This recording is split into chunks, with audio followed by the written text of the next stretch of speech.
Hello, everyone. Thank you so much for joining me on another episode of Evolve. Stay right with me. You don't want to go nowhere. I got a great episode tonight, so don't go nowhere. Stay right with me. We'll be right back.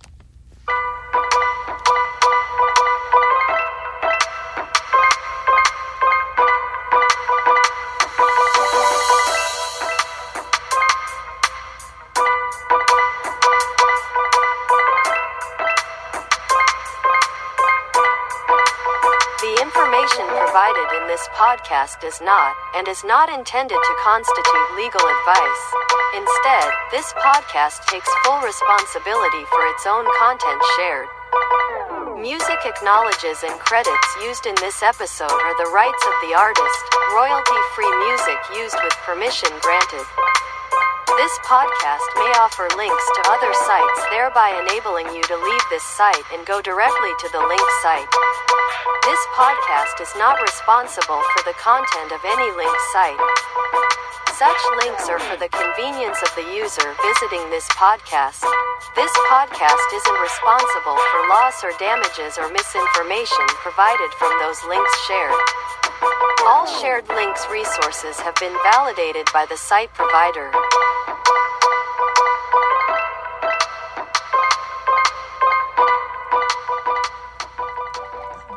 Thank you guys so much for joining me on this evening's episode. I have a great episode for you, but first, you already know, welcome to Evolve. This is the podcast that builds one another up, sharing your opinions, your thoughts, ideas, beliefs, and your feelings, where you're never outcast for being who you are. Hello, everyone, and thank you for listening this evening. You could be doing other things, but I want to say thank you so much for listening in. This episode, I wanted to bring up the topic cancel culture. What is it and how it affects those within our world? I have discovered that it has been the reason for big decline in our celebrity world.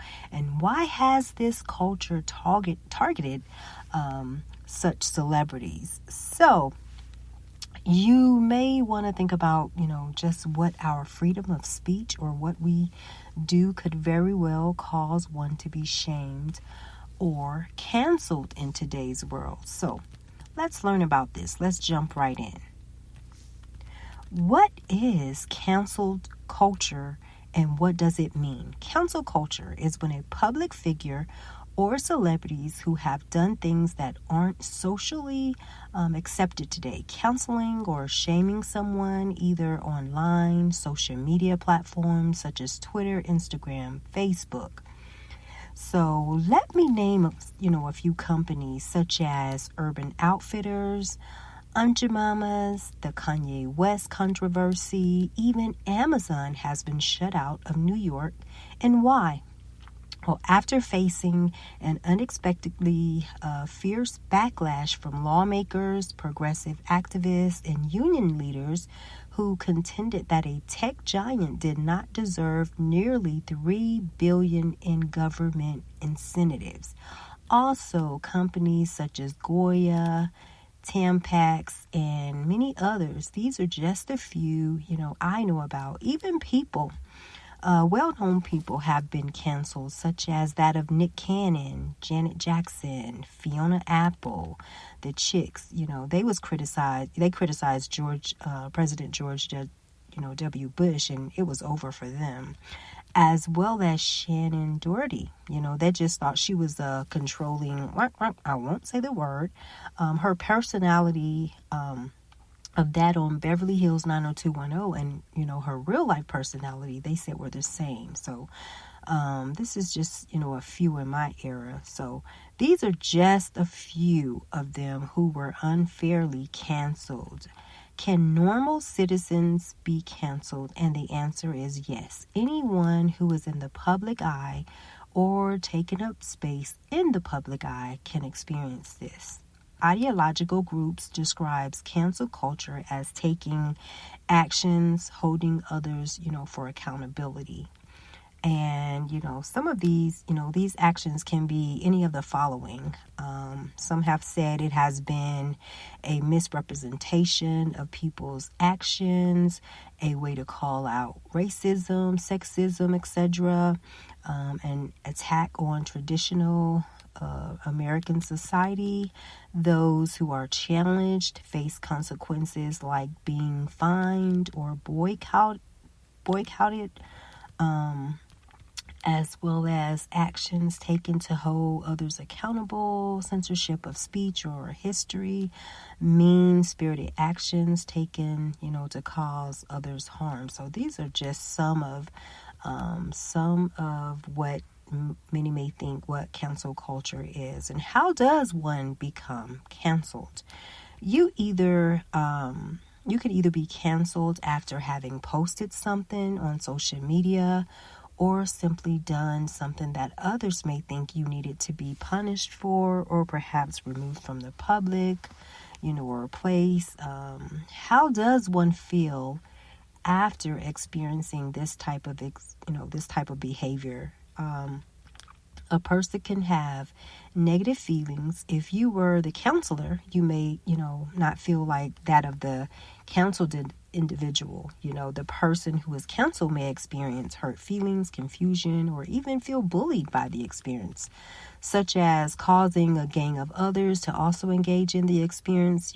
They may voice their opinion, leading up to the counseling or even thereafter. But Newport Institute says young adult victims of cancel culture, or those who experience, cancellation as teens, may struggle for years to trust themselves, to trust others, and to feel a sense of belonging in a peer group. The harmful effects of cancel culture also extend to the counselors and the bystanders. So what are the effects from all three? The counselor, the canceled, and the bystander. Well, counselor, the very well puts it, effects on the counselor. You have the right to set your own boundaries and decide what uplifts and what offends you. You also have the right to decide to whom and what you give your attention, money, and support to.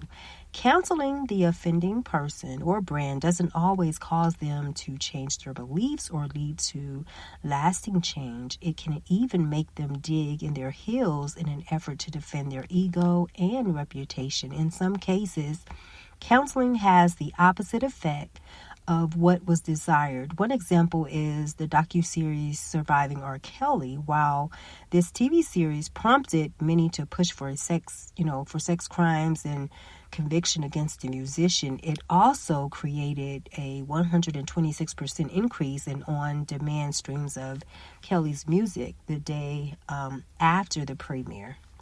So that's how one, can experience counseling. And the counseled.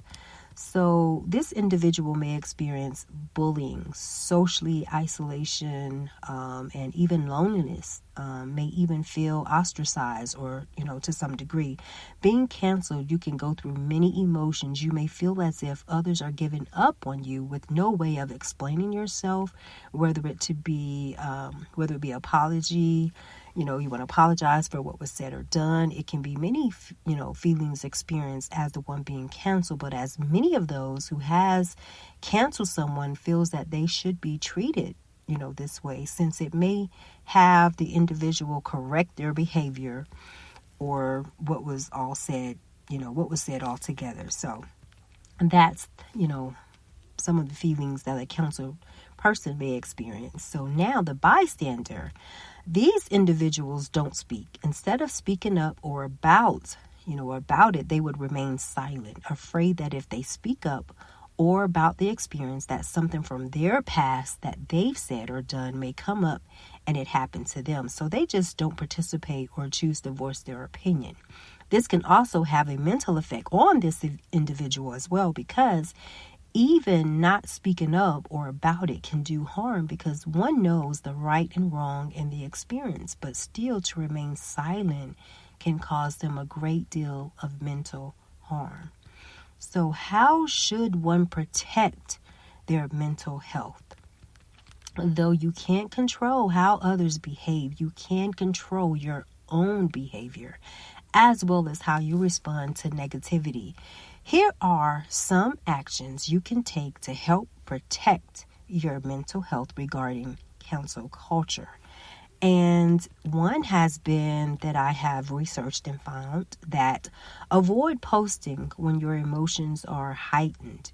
Try not to post when you're feeling overly emotional. If someone says or does something that pushes your buttons, don't rush to, the keyboard to give, a reaction. Don't rush to do that. While you may forget what you said or wrote, a day or a week or a month, from now, it can still come back and hunt you. So you want to avoid posting when your emotions are heightened, as well as have others review your post. Sometimes it's hard to recognize when our own words may come across as offensive, or aggressive. It would be very nice if, having someone else review your post first can help bring, any potential, issues to your, to your attention.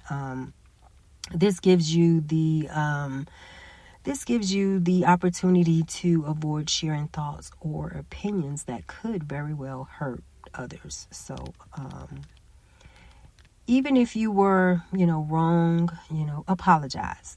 Even if you were wrong, apologize. If you were canceled for saying or doing something and now feel bad about it, apologize. Something from your past, something you've done yesterday, a month from now, a year from now, years from now, just go ahead and apologize. But before you do, give yourself time to craft a genuine, well thought out response. This also gives time for the attention to die down. Then when you're ready, share your apology. It might be, it might not be accepted by everyone, but if it's from the heart, and some people will recognize this and allow it to soften their views of you, or at least reduce their desire to make you their top public enemy. So if you were wrong, just apologize. Try to see the other side.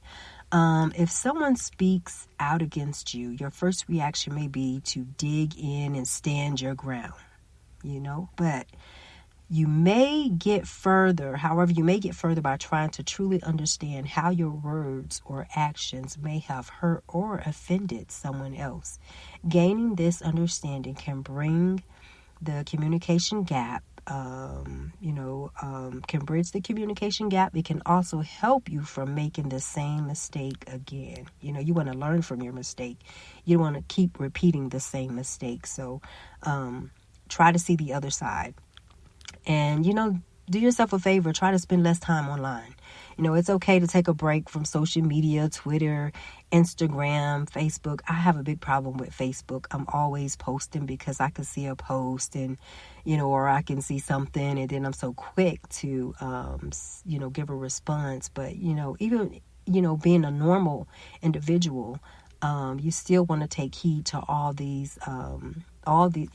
take heed to what I'm sharing with you.